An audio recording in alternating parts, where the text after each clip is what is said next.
اللہ اللہ۔ فرماتے ہیں کہ ہمارے جسم پہ پورے کپڑے بھی نہیں ہوتے تھے، پھٹے ہوئے ہوتے تھے، اور نبی علیہ الصلوۃ والسلام سے ہمیں حیا آتی تھی، ہم ایک دوسرے کے پیچھے چھپتے تھے کہ میرے بازو پہ، میرے کھلی کمر، کندھے پہ نبی علیہ السلام کی مبارک نگاہیں نہ پڑ جائیں۔ اور کھانے پینے کے لیے توکل علی اللہ، نہ مطبخ تھا نہ کوئی طباخ تھا، اللہ تعالیٰ دے دیتے تھے تو کھا لیتے تھے، ورنہ فاقہ ہوتا تھا۔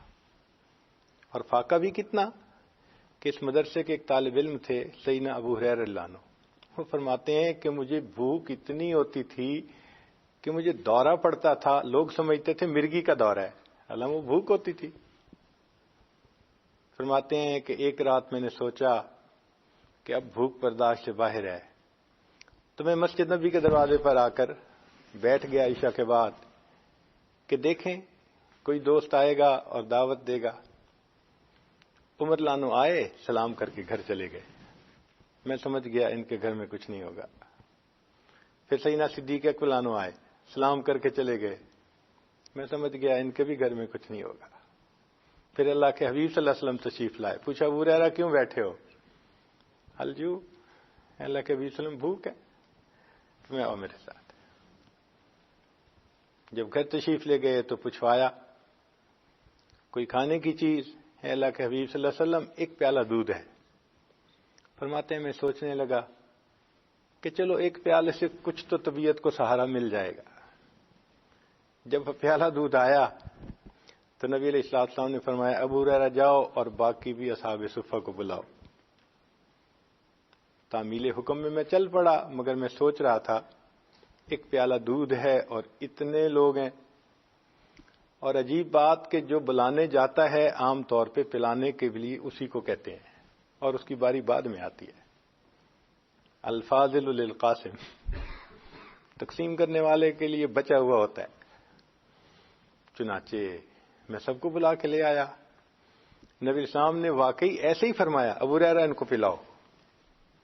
ایک نے پیا، دوسرے نے، حتیٰ کہ جتنے صحابہ تھے سب نے پیا، اور دودھ ویسا کا ویسا۔ پھر نبی علیہ السلام نے میری طرف مسکرا کے دیکھا، فرمایا ابو ہریرہ پی۔ میں نے پیا، حتیٰ شبعت، میرا پیٹ بھر گیا۔ نبی علیہ السلام نے پھر مسکرا کے دیکھا، فرمایا ابو ہریرہ اور پی۔ میں نے اور پیا، حتیٰ کہ مجھ سے پیا نہیں جاتا تھا۔ نبی علیہ السلام نے مسکرا کے فرمایا اور پی۔ میں نے کہا اللہ کے حبیب صلی اللہ علیہ وسلم اب نہیں پیا جاتا۔ اب اس دودھ کو نبی علیہ الصلوۃ والسلام نے خود نوش فرمایا، تب وہ دودھ ختم ہوا۔ یہ وہ طلباء تھے جن پر یوں اللہ رب العزت کی طرف سے برکتیں اترا کرتی تھی، اور اللہ کو ان طلباء سے اتنا پیار تھا، سبحان اللہ، ایک ایک طالب علم سے۔ چنانچہ اس مدرسے کے ایک طالب علم تھے کعب رضی اللہ تعالیٰ عنہ۔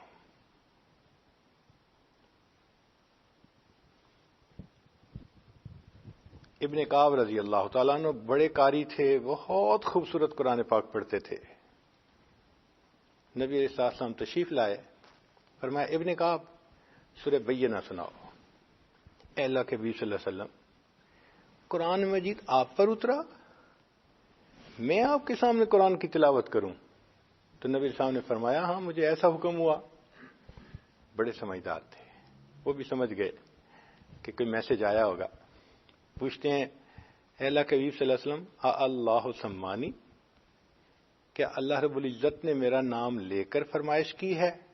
نبی صاحب نے فرمایا نعم اللہ سماک، ہاں اللہ رب العزت نے تمہارا نام لے کر کہا ابن کعب سے کہو قرآن پڑھے، محبوب آپ بھی سنیں گے، میں پروردگار بھی سنوں گا۔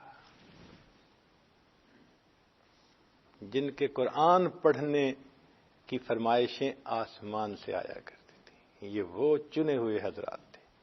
ویسے بھی دین کا علم پڑھنے والا جو بھی ہوتا ہے وہ چنا ہوا ہوتا ہے۔ اللہ تعالیٰ قرآن مجید میں فرماتے ہیں ثم اورثنا الکتاب، پھر ہم نے کتاب کا وارث بنا دیا اپنے بندوں میں سے ان کو الذین اصطفینا من عبادنا، جو ہمارے بندوں میں سے چنے ہوئے بندے تھے۔